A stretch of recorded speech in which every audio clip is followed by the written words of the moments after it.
नमस्कार, स्वागत है आप सभी का। आपके साथ मैं हूं स्वप्निल। शुरुआत करेंगे बड़ी खबर से। खबर जयपुर से मिल रही है। एसीबी ने बड़ी कार्रवाई की है। एनएचएआई के 2 घूसखोर अधिकारी ट्रैप हुए हैं। इन अधिकारियों के नाम है बीसी मीणा और एसआर वर्मा। रिश्वत लेते पकड़ लिए गए। 50,000 रुपए घूस में ले रहे थे। इसी दौरान धर दबोचे गए। पेट्रोल पंप भूमि अलॉटमेंट के नाम पर इन्होंने रिश्वत ली थी। एसीबी एएसपी नरोत्तम वर्मा की टीम जांच कर रही है। एसीबी डीजी बीएल सोनी के निर्देश पर यह कार्रवाई हुई। ACB ADG Dinesh MN monitoring कर रहे हैं। जैसे ही एसीबी को यह सूचना दी गई कि एनएचएआई के 2 अधिकारी घूस मांग रहे हैं, रिश्वत मांग रहे हैं, सत्यापन कर इस ट्रैप की कार्रवाई को प्लान किया गया और फिर अंजाम तक पहुंचाया गया। इस जाल में ये रिश्वतखोर फंस गए। एनएचएआई के 2 घूसखोर अधिकारी बीसी मीणा और एसआर वर्मा ट्रैप हुए। 50,000 की घूस लेते धर दबोचे गए।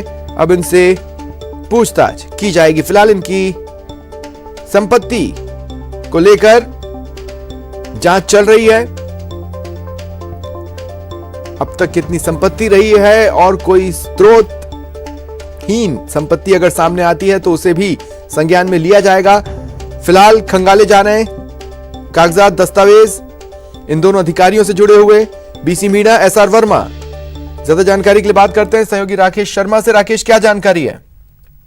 बिल्कुल देखिए स्वप्निल, इस वक्त हम उस कार्यालय में प्रवेश करने की कोशिश कर रहे हैं जहां पर कार्रवाई चल रही है। ये एनएचएआई का कार्यालय है जहां पर एसीबी की टीम जो है जांच कर रही है। और यहाँ पर जो टीमें हैं उन्होंने जो 2 एनएचएआई के अधिकारियों को ट्रैप किया है। ये एक बड़ा मामला है क्योंकि इस मामले में जो है ये पेट्रोल पंप अलॉटमेंट के नाम पर जो भूमि का मामला था, उस भूमि के मामले पर ये रिश्वत मांगी गई थी और उसी मामले में आज 50,000 रुपये की रिश्वत इन दोनों अधिकारियों ने ली है और इसी मामले में एसीबी की कार्रवाई यहाँ पर जारी है। हम जो है वहाँ पर जहाँ ट्रैप की कार्रवाई चल रही है वहाँ पर मौजूद हैं और सीधे से अगर हम कहें कि ये एक तरीके से जो हमारा सिस्टम है उसकी पोल खोलता है कि यहाँ पर किस तरीके से जो पेट्रोल पंप हो या बड़े ऐसे जो प्रीमाइसेस हैं उनके आवंटन के नाम पर सरकारी पदों पर बैठे लोग किस तरीके से अपने पद का दुरुपयोग करते हैं और लोगों को परेशान करते हैं। तो अभी चूँकि इनके पास जो ज़मीन आवंटन से संबंधित बहुत सारी फाइलें हैं, इन फाइलों की एसीबी जांच कर रही है और इन दोनों लोगों को जो है बयान चंद मीणा और एसआर वर्मा, इन दोनों को एसीबी ने 50,000 रुपये की घूस लेते अभी गिरफ्तार कर लिया है। बिल्कुल। तो फिलहाल अब जांच आगे बढ़ाई जा रही होगी। इनकी और भी संपत्तियों की जांच होगी जैसा कि रूटीन रहा है। किन चीजों के स्रोत ये बता पाते हैं, किन चीजों के सोर्स ये नहीं बता पाते हैं। बिल्कुल स्वप्निल, देखिए चूंकि मामला जो है राष्ट्रीय राजमार्ग प्राधिकरण से जुड़ा हुआ है। जो राष्ट्रीय राजमार्गों पर पेट्रोल पंपों का अलॉटमेंट का जो मामला होता है उनमें भारत सरकार के जो नियम हैं उनकी पालना करवानी होती है। अगर उन नियमों की पालना नहीं करवानी है और मोटी घूस से लेकर के उसको अलॉटमेंट कर देते हैं तो अब एसीबी इस बात की जांच भी कर रही है कि ऐसे और कितने लोग हैं जिन्होंने ऐसे घूस दे करके पेट्रोल पंप अलॉट करवाए हैं। इसके अलावा इन लोगों ने कितने ऐसे मामले और जो है घूस ले कितने मामलों में इन्होंने कितनी फाइलों को रोक रखा है। तो इन तमाम पहलुओं की जाँच अभी यहाँ पर जारी है। दस्तावेज है उनको खंगाले जा रहे हैं।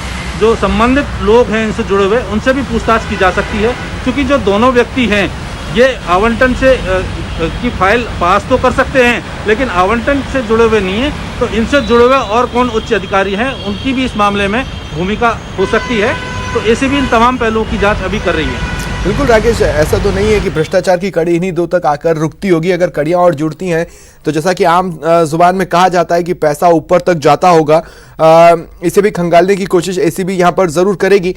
लेकिन क्या शिकायत एसीबी के पास आई थी, किसने की थी और उसका सत्यापन भी करवाया गया तो जाहिर तौर पर उस शिकायत को सच तो पाया ही गया। बिल्कुल स्वप्निल, हम उस पूरे जो मौका स्थल है वहां पर पहुंच गए हैं जहां पर एसीबी की टीम अब कार्रवाई में जुटी है। हम उस बिल्डिंग में पहुंचे जहां पर एसीबी की टीम जो है जांच कर रही है, दस्तावेजों की जांच कर रही है और इनमें जो परिवादी है वो एसीबी के साथ में है। और अब हम उस सीधे हम आपको ले चलते हैं वहीं पर जहां पर मौजूद हैं जो टीम है पूरी एसीबी की कार्रवाई में जुटी हुई है। यहाँ पर हम सीधी तस्वीरें दिखा सकते हैं। कि एसीबी की टीम यहाँ पर कार्रवाई कर रही है और जो पूरी टीम है बड़ी मुस्तैदी से इस कार्रवाई को अंजाम दे रही है। आप बताएंगे हाँ क्या मामला था ये?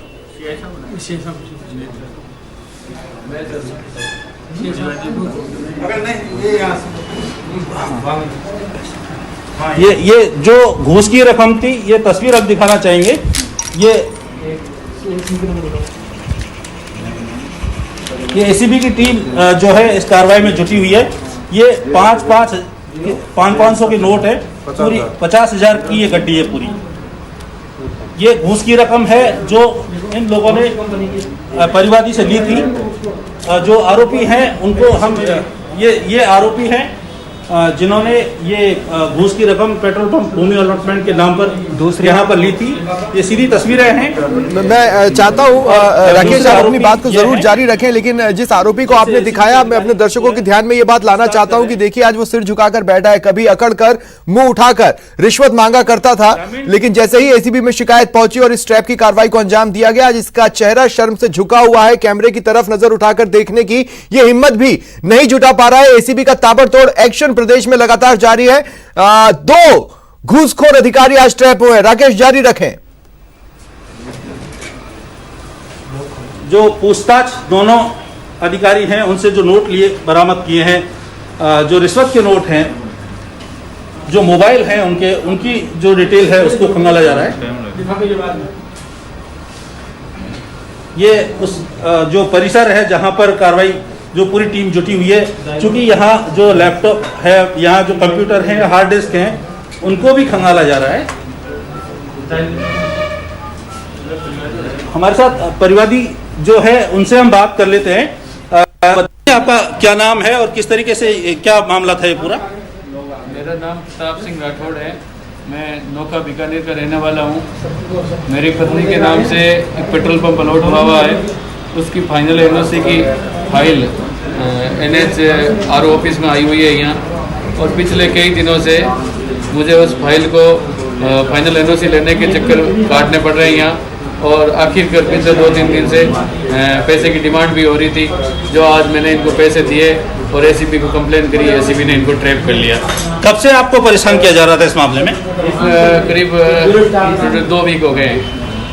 क्या कहते थे लोग, किस तरीके से परेशान करते थे? ये कह रहे थे ये कमी है, कभी बोलते दूसरी कमी है, कभी बोलते कल आना, कभी बोलते RO साहब दिल्ली गए हुए हैं, कभी कुछ इस तरह से मतलब चक्कर काट रहे। पिछले 5 रोज क्या 1 वीक से रोज सुबह 10 बजे मैं ऑफिस आता हूँ, रात को 8 बजे तक बैठ रहता हूँ, फिर घर जाता हूँ, अगले दिन सुबह फिर आता हूँ। बिल्कुल, देखिए स्वप्निल, हम बताना चाहेंगे यहाँ पर जो एसीबी की टीम है जो रंगे हाथों जो गिरफ्तार किया है, रंगे हाथों का जो पैटर्न होता है वो किस तरीके से होता है। ये जो शीशियां हैं इनमें जो ट्रैप की कार्रवाई के जो दस्तावेज हैं वो, इसके अलावा जो ये बोतलें हैं, ये जो तमाम जो पहलू हैं ये दिखाना चाहेंगे। रिश्वत लेने के बाद एसीबी ने विधिवत तरीके से पूरी कार्रवाई यहाँ पर की है और नोटों को जब्त किया है। नोटों की जो अंक हैं उनको जो है पूरी तरीके से देखा जा रहा है कि इन नोटों में जो भी इनकी पहचान है उसको रिकॉर्ड पे लिया जा रहा है। यहाँ पर एसीबी की जो पूरी टीम है वो अभी तक इस कार्रवाई में जुटी हुई है, और जो आरोपी हैं, दोनों आरोपी, उनके भी यहाँ पर उनसे पूरे इस मामले में छानबीन पूछताछ की जा रही है। उनसे जुड़े हुए जो तमाम दस्तावेज हैं उनकी भी जांच अभी यहाँ पर की जा रही है। हमारे साथ जो है एसीबी के अधिकारी हैं जो इस पूरे मामले की जाँच कर रहे हैं। सर, किस तरह का ये मामला है और क्या इनकी डिमांड थी और क्या इनका कहना है?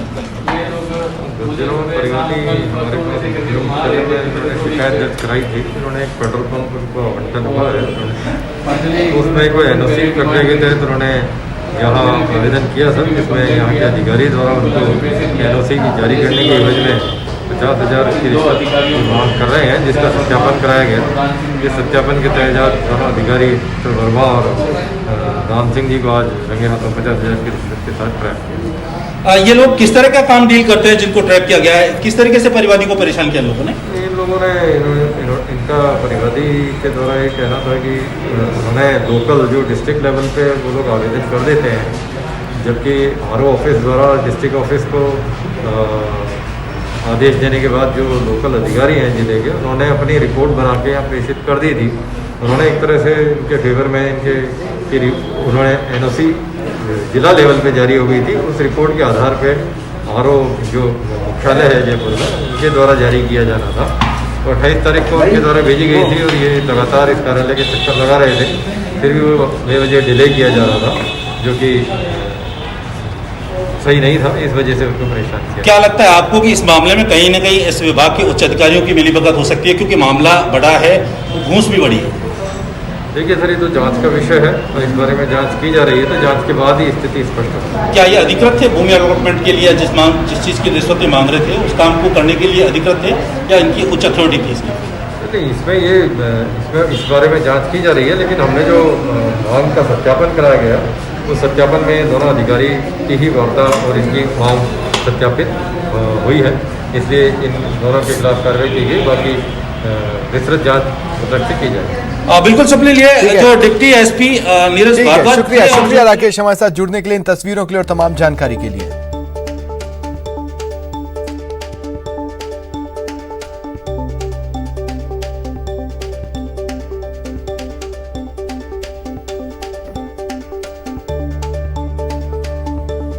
रिलायंस रिटेल में एक और बड़ा निवेश हुआ है। सऊदी के पब्लिक इन्वेस्टमेंट फंड ने 9,555 करोड़ का निवेश का फैसला लिया है। इसके बदले में पीआईएफ को रिलायंस रिटेल में 2.04% की हिस्सेदारी मिलेगी। यह निवेश 4.587 लाख करोड़ की इक्विटी वैल्यू पर होगा। यहां हम आपको बता दें कि रिलायंस रिटेल ने अपनी 10.09% हिस्सेदारी बेचकर अब तक 47,265 करोड़ जुटा लिए हैं। रिलायंस रिटेल वेंचर लिमिटेड में अब तक 8 ग्लोबल निवेशकों ने निवेश किया है।